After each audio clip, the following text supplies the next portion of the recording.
السلام عليكم. dhammaan ardayda dhalinyarada iyo qof kasta oo xiiseynaya mustaqbalka maaliyadda casriga ah waxaan idin wadaa fariin muhiim ah oo ku saabsan barnaamijka crypto ee SFC Academy fasalka 11 ee barashada cryptocurrency iyo blockchain waxa uu hadda marayaa heerkii ugu xiisaha badnaa balse waxaa harsan kaliya 2 toddobaad inta laga xidhayo isdiiwaangelinta marka haddii aad weligaa isweydiisay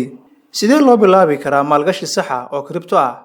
sidee loo fahmi karaa Bitcoin, Ethereum, meme coins iyo suuqa Web3 iyo sidee loo noqon karaa qof ka faa'iideysta mustaqbalka digitalka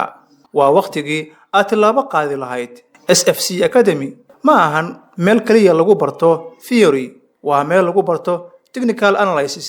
laga bilaabo fahamka suuqa ilaa tabaha isticmaalaan dadka guuleysta fasal kasta waxaa lagu baranayaa hab fudud oo af Soomaali ah iyo tusaalooyin nolosha dhabta ah waxaad heli doontaa casharo muuqaal ah kursooyin toos ah iyo community firfircoon oo aad kula sheekaysan karto arday kale oo danaynaya crypto haddii aad tahay qof doonaya inuu mustaqbalkiisa dhiso haddii aad rabto inaad noqoto investor trader amaba xitaa aad rabto inaad faham guud ka hesho sida lacagta digitalka ay u shaqeyso markaas barnaamijkan adiga ayaa lagugu talagalay ha sugin maalinta ugu dambaysa ku soo biir maanta si aad uga mid noqoto ardayda fasalka 11 ee SFC Academy xusuusnow fursadaha lama sugo waa la qabtaa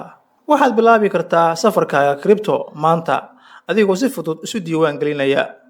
haddaba maxaad sugaysaa ku soo biir SFC Academy halka aqoonta casriga ah ay ka bilaabato halka mustaqbalka digitalka ah kugu sugayo kala xiriir eber